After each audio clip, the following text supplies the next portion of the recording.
تو وہاں پہ ساتھیوں سے ملاقاتیں ہوئیں، تب پتہ چلا کہ حضرت مولانا یونس رحمۃ اللہ علیہ کے کیسی کیسی قربانیاں رہیں اس علاقے میں. مولانا یونس رحمۃ اللہ علیہ نے کیسی کیسی مجاہدے برداشت کیے، ان کی مخالفت کا علاقہ تھا، لیکن ان کی قربانیاں اور ان کے مجاہدوں کی وجہ سے اور ان کی فکروں کی وجہ سے حضرت مولانا یونس خان صاحب رحمۃ اللہ علیہ کی فکروں اور مجاہدوں کی وجہ سے اللہ تعالیٰ نے وہاں پہ ایسے کام کی شکلیں ایسی بنا دی کہ الحمدللہ آج وہاں پہ زبردست دعوت کی محنت کرنے والے ہمارے ساتھی موجود ہیں. ایک کارگزاری ان کے بارے میں آتی ہے حضرت مولانا یونس صاحب رحمۃ اللہ علیہ کے بارے میں کہ ایک مرتبہ ساتھی مسجد میں جمع اور اللہ کے راستے میں جانے کے لیے تیار، لے جانے کے لیے حضرت مولانا یونس خان صاحب رحمۃ اللہ علیہ بالکل تیار. روانگی کی بات چل رہی تھی، غرض یہ کی بس روانگی کی بات ختم ہو اور اللہ کے راستے میں جانے والے ساتھی فوراً روانہ ہو جائیں. جن کو لے جانے والے حضرت مولانا یونس صاحب کی تبھی گھر سے خبر آئی کہ جو آپ کا بیٹا بیمار تھا اس کا انتقال ہو گیا. تو اس وقت حضرت مولانا نے جو جملہ کہا وہ بڑا عجیب جملہ تھا. حضرت نے فرمایا کہ کیا بستی میں کوئی بھی شخص ایسا نہیں جو میرے بیٹے کی تجہیز و تکفین کر دے؟ اور حضرت نے اپنے ساتھیوں کو لیا اور اللہ کے راستے میں نکل گئے، یعنی گھر کی طرف نہیں گئے. حالانکہ دیکھا جائے تو ایسی کوئی بہت بڑی بات نہیں تھی، ساتھیوں کو روکا جا سکتا تھا اور حضرت جو ہے وہ انتظامات کر سکتے تھے اپنے بیٹے سے کی جو ہے تجہیز و تکفین میں بھی شامل ہوتے. اگر دیکھا جائے تو کوئی سی غلط بات نہیں تھی، لیکن یہ قربانی کا اتنا اونچا درجہ تھا کہ جس کی کوئی حد نہیں. اور اسی قربانی کے اوپر اللہ رب العالمین نے ان پر کام کی شکلوں کو کھولا تھا اور ان کی فکروں کو بڑھایا تھا، اور حضرت سے اتنا کام لیا کہ سارے علاقے میں کام کی شکل پیدا ہو گئی. دوستو، جب تک ہم دعوت کی لائن کی قربانی نہیں دیں گے، بات سمجھنے کی کوشش کریں دوستو، دعوت کے لائن کی قربانی، دعوت کی سے مراد یہ ہے کہ دین کی محنت کرنے کے لیے اسی لائن کی قربانی چاہیے، ہلکی پھلکی نہیں. کہ جیسی محنت ہوگی ویسی ہی قربانی، اور جیسی قربانی ویسے ہدایت کے فیصلے. اللہ کی جانب سے ہدایت کے فیصلے تبھی آئیں گے جب ہم مجاہدانہ صفت کے ساتھ دعوت کی محنت کریں گے. دوستو، آج ہمارے ساتھ جو سب سے بڑا ہمارا المیہ یہ ہے کہ ہم سہولت کے ساتھ کام کرنا چاہتے ہیں، ہم دعوت کی محنت کو سہولت کے ساتھ کرنا چاہتے ہیں. ارے دوستو، اگر سہولت کے ساتھ کرنا ہی ہوتا اور سہولت کے ساتھ یہ کام چلنے والا ہوتا تو اللہ رب العالمین نے انبیاء کرام کے اوپر مجاہدے نہ ڈالے ہوتے، چاہے وہ حضرت ابراہیم علیہ السلام ہو، اور چاہے وہ حضرت ایوب علیہ السلام ہو، اور چاہے وہ حضرت یونس علیہ السلام ہو. غرض جتنے بھی انبیاء کرام آئے ہیں، ہر نبی پر اللہ رب العالمین نے مجاہدے ڈالے ہیں، اور ان کی قربانی اور مجاہدوں کے اوپر پھر اللہ تعالیٰ نے فیصلے کیے ہیں. حالانکہ اللہ تعالیٰ کو اختیار ہے کہ اللہ تعالیٰ چاہ لیں، صرف چاہ لیں تو سارے عالم میں ہدایت کی ہوائیں عام ہو جائے، سارے عالم میں ہدایت پھیل جائے. کہ قرآن پاک میں اللہ تعالیٰ فرماتے نہیں ہیں انما امرہ اذا اراد شیئا ان یقول له کن فیکون. یہ اللہ تعالیٰ جس کام کو کرنے کا ارادہ کر لیتے ہیں وہ کہتے ہیں ہو جا، اور وہ ہو جاتا ہے. لیکن اللہ رب العالمین نے دعوت کو اور دین کو مجاہدے پہ رکھا ہے. حضرت محمد مصطفیٰ صلی اللہ علیہ وسلم جو کہ ہم سب کے آقا ہیں اور جن کے ہم سب پیروکار ہیں اور جن کے ہم سب غلام ہیں، ان پر کیسی مصیبتیں آئیں، کیسے مجاہدے برداشت کیے آپ صلی اللہ علیہ وسلم نے. چاہے وہ طائف کا سفر ہو اور وہ چاہے مکے کی زندگی ہو، ہر جگہ زبردست مجاہدانہ صفت کے ساتھ آپ صلی اللہ علیہ وسلم نے دعوت کی محنت کو کیا ہے. ذرا غور کریں طائف کے سفر میں کیا ہوا تھا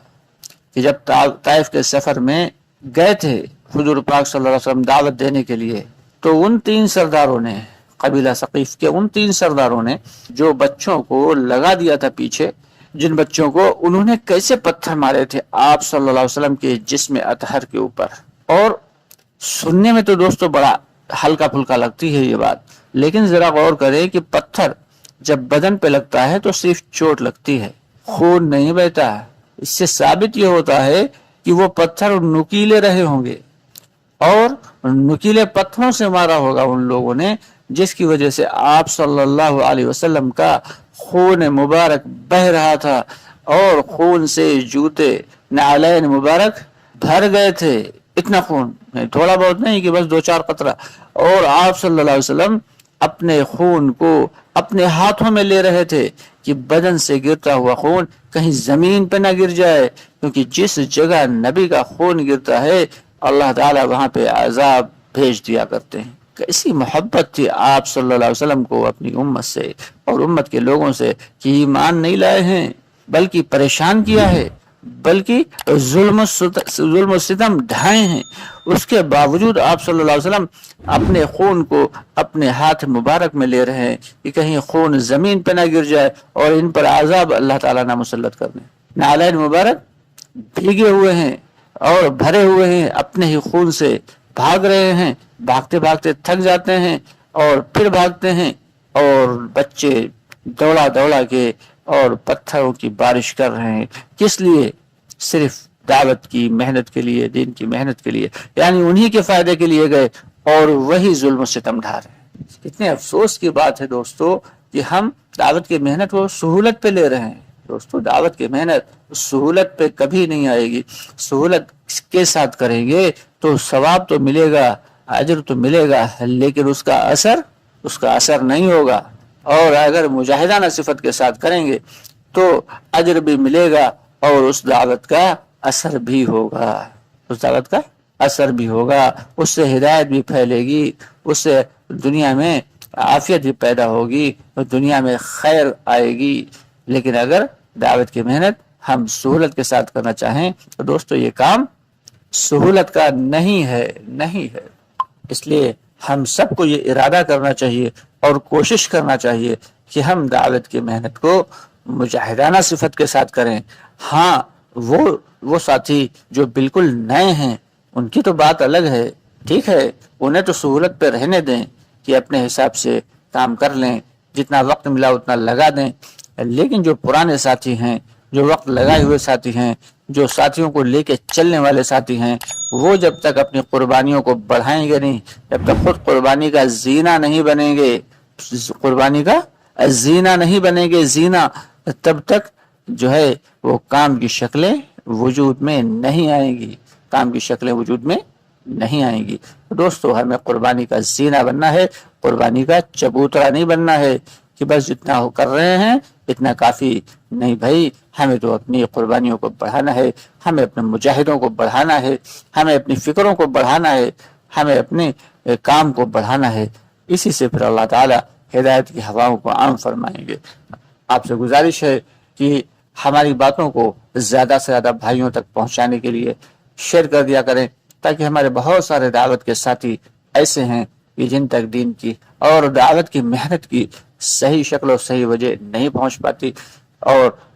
وہ جو ہے وہ کام تو کرتے ہیں لیکن اس اصول و آداب کے ساتھ نہیں کرتے جس اصول اور آداب کے ساتھ کرنا چاہیے۔ ہم اپنی طرف سے کوشش یہ کرتے ہیں کہ ہمیں جو بنگلے والی مسجد سے کہا جا رہا ہے، جو کہا جا رہا ہے، ہم وہ بات آپ تک پہنچا دیں، وہ بات آپ تک صحیح انداز میں پہنچا دیں۔ الحمدللہ اسی لیے ہمارا چینل بہت زور و شور سے تو نہیں چلتا، لیکن برانڈڈ چینل ہے۔ جو کام کرنے والے ساتھی ہیں وہ ہمارے چینل کو دیکھتے ہیں اور اس سے سیکھ لیتے ہیں،